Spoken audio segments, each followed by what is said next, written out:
Hello, and welcome to the turbulent world with me, James M. Dorsey, as your host.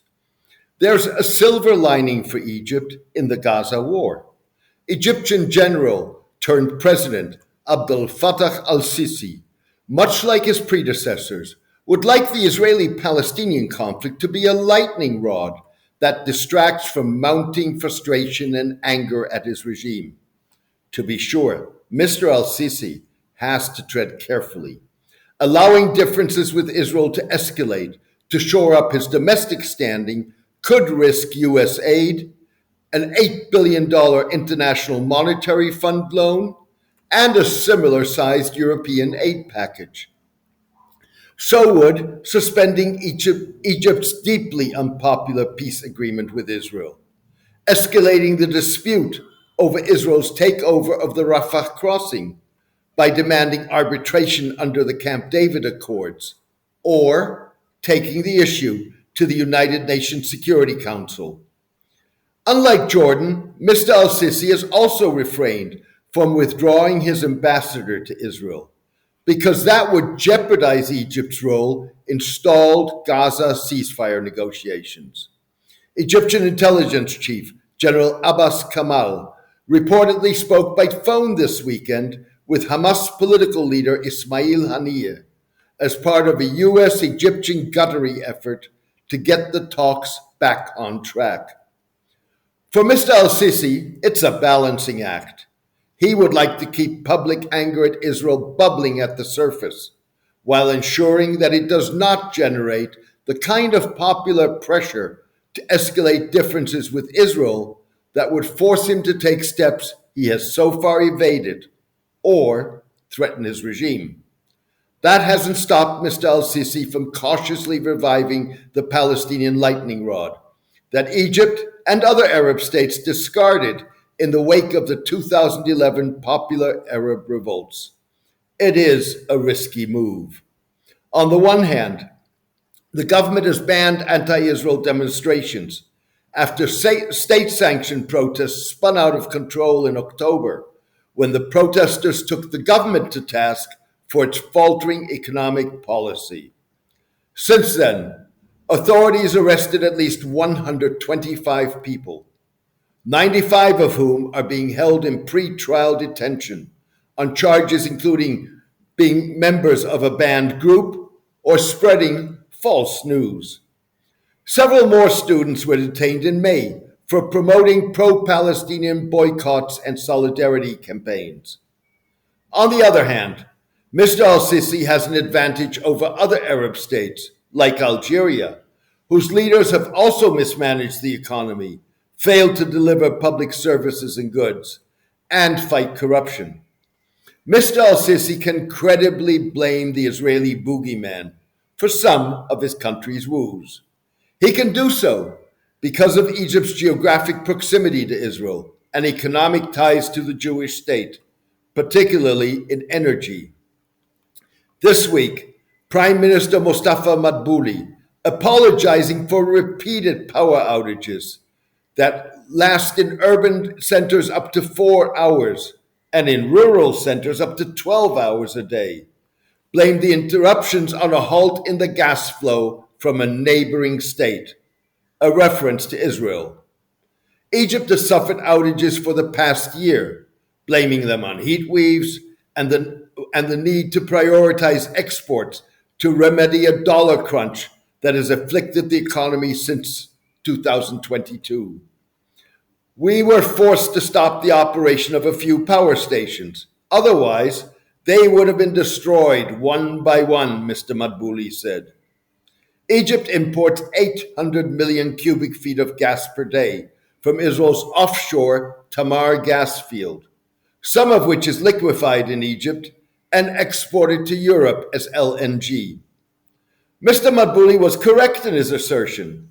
Tamar's production was interrupted twice last October and suffered a 10-day outage between 27 May and 5 June, which hit Egypt hard. That didn't make laying the blame at Israel's doorstep any less convenient politically, as Egypt struggles economically. In March, the government devalued the Egyptian pound and allowed market forces to set its exchange rate. This was the Egyptian pound's fifth devaluation in 2 years. The devaluation lowered inflation from 31% in March to 28% in May. The floating of the pound secured an expansion from $3 to $8 billion of Egypt's IMF bailout loan, making the North African country one of the IMF's highest borrowers. It also persuaded the European Union to help Egypt tackle its staggering shortage of foreign currency with an $8 billion package over the next 3 years.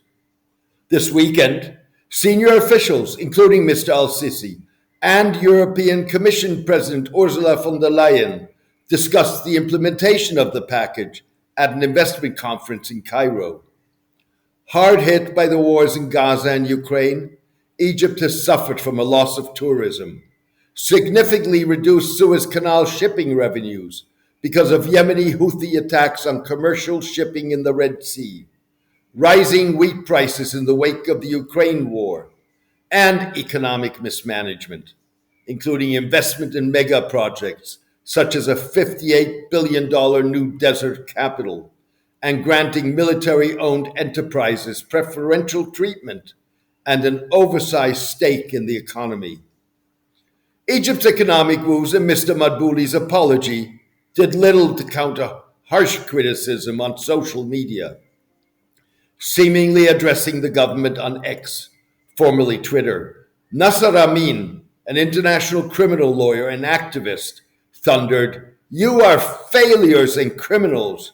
The issue of cutting off electricity is the theft of people's money, the destruction of homes, the destruction of the national product, and waste of economy. If you are respectable, admit that you have ruined the country." In a letter to Mr. Madbouli posted on X, popular journalist Lamis El-Hadidi didn't mince her words. "Don't say that all the money went to pay off debts, because we didn't pay off all the debts of foreign oil companies. This is one of the reasons for the gas shortage. Where did the money go? We want an answer. This is our right. Why didn't you have a plan for the gas shortage in the first place? And stop with this story of the sudden heat wave, because you cut off the electricity and the heat and the cold," Mrs. El-Hadidi said. Prominent Egyptian journalist, photographer, activist, and author of a weekly newsletter, Hossam El-Hamalawi, suggested that Mr. Al-Sisi may be fighting an uphill battle in exploiting anti-Israel sentiment to his advantage and preventing it from becoming a stick with which to attack him. The Palestinian cause has always been a politicizing factor for Egyptian youth across generations.